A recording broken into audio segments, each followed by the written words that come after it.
Couple of nice features already on this grinder. We've got a tracking adjustment knob, which makes sense as it was already a belt grinder, but it's nice to have that already built in. Also got a neat little deal that when you compress this idler, this little locking tab holds it in position. And to release it, you just compress it again and flip this tab out of the way. It holds the spring and or holds the wheel in compression, which will allow you to change your belts without having to use one hand to hold it the entire time. I haven't decided if I'm going to love that or not.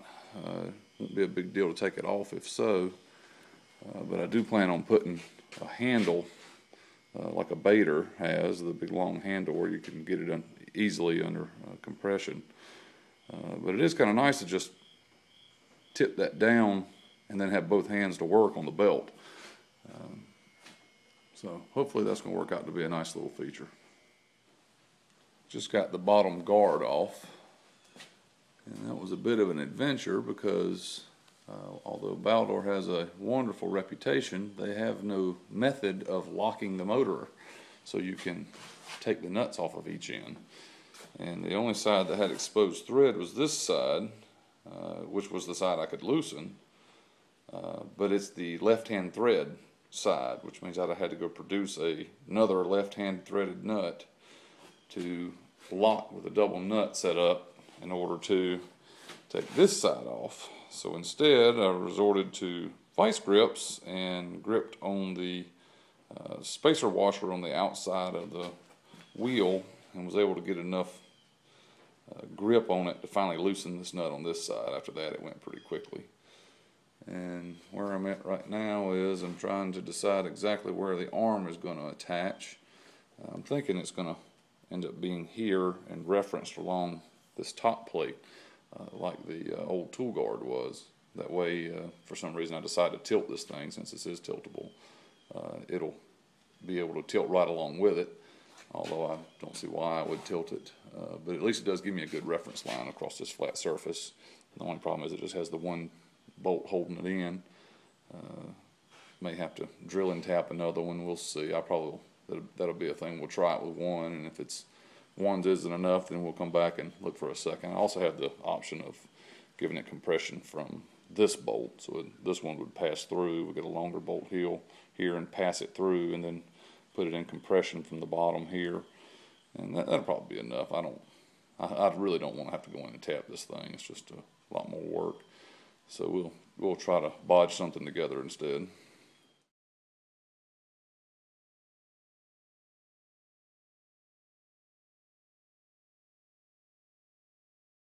All right, here I'm making this bracket piece that's going to fit onto the grinder and milling off the first edge to get a true edge.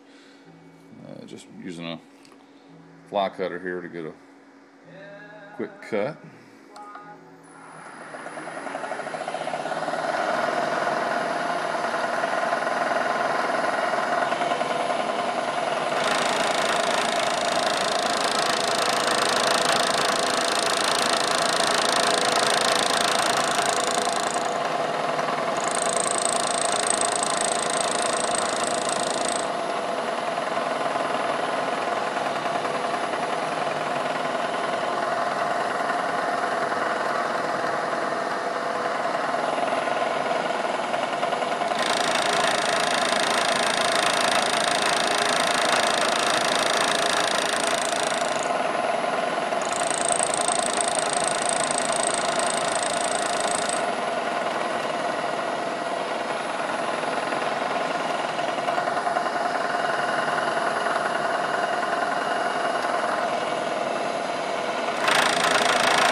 here's the project so far. We've got the bracket made and welded and screwed in.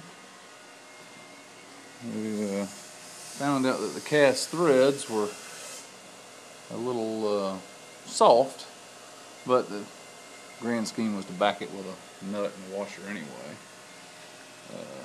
Got the extension arm cut and made, and I say made because we ended up having to mill the thing just to get it to where it'll slide in there and out nicely, and it does now, nice and smooth, very little play.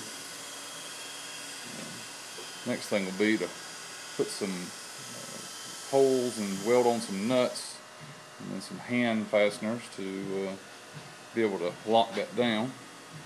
And then it'll be time to start on the idler wheel out here and the bearing assembly and all that.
So we got it dialed in pretty good. We're making the last cut on these bearings.